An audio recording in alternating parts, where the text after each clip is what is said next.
இன்னொரு மாணவர் சொன்னார், இன்னைக்கு நாளுக்கு நாள் தொழில்நுட்பம் வளர்ந்துகிட்டே இருக்கு, அதுக்கு ஏற்ற மாதிரி எங்களுக்கு கோச்சிங் வேணும். வசதி இருக்கிறவங்களால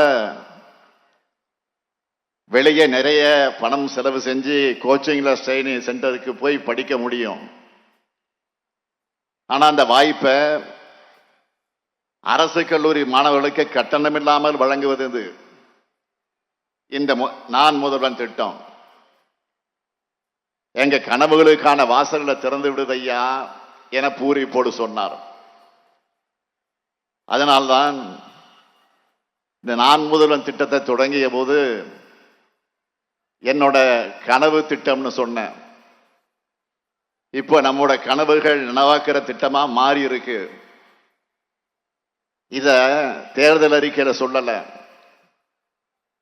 இதே மாதிரி இன்னொரு புரட்சிகர திட்டம் தேர்தல் அறிக்கையில சொல்லாதது முதலமைச்சரின் காலை உணவு திட்டம்.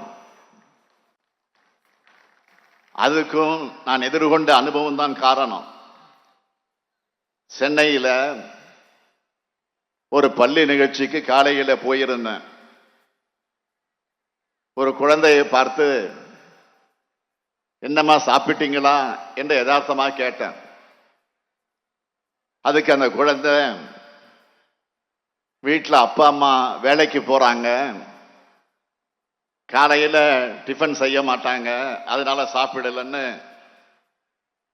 சொன்ன உடனே அதிகாரிகள் அழைச்சேன். பள்ளி குழந்தைகளுக்கு காலை உணவு திட்டம் கொண்டு வரணும், திட்டத்தை தயார் பண்ணுங்கன்னு சொன்னேன். அதிகாரிகள் என்னிடம் ரொம்ப பணிவா, சார் நம்ம நிதி நிலைமை மோசமா இருக்கு, அதுவும் இல்லாம இது நம்ம தேர்தல் அறிக்கையில கூட சொல்லலன்னு சொன்னாங்க. உடனே நான் சொன்னேன், வாக்குறுதியை சொல்லணும்னா என்ன, நம்ம எதிர்கால தலைமுறை குழந்தைகள் தான். அவங்க காலையில நல்லா சாப்பிட்டு நல்ல உடல்நலத்தோடு இருந்தாதான் அவங்க படிக்கிறது மனசுல பதியும். இதை நம்ம கண்டிப்பாக செய்யணும். நிதிநிலை சரி செய்யவும் திட்டம் போடுவோம், நீங்க ஃபைல தயார் பண்ணுங்கன்னு உத்தரவு போட்டேன்.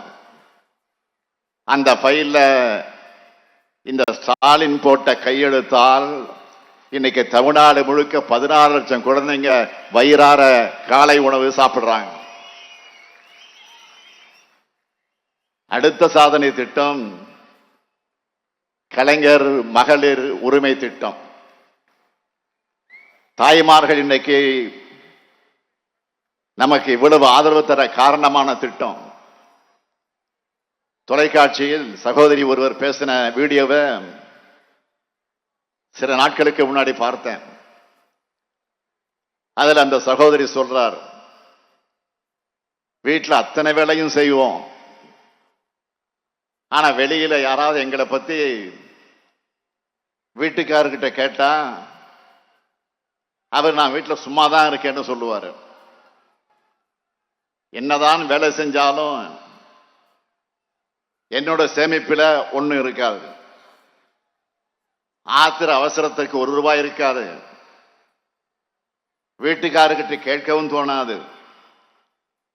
ஆனா இன்னைக்கு ஸ்டாலின் தர ₹1000 என்னோட சுயமரியாதைக்கு கொடுக்கிற அங்கீகாரம்னு கண்ணில் நம்பிக்கையோடு சொன்ன அந்த தாய்மார் மாதிரி தமிழ்நாடு முழுக்க 1,15 லட்சம் சகோதரிகள் எங்க அண்ணன் ஸ்டாலின் தர தாய் வீட்டு சீர் மாதம் ₹1000 உரிமையோடு சொல்ற கலைஞர் மகளிர் உரிமை திட்டம்.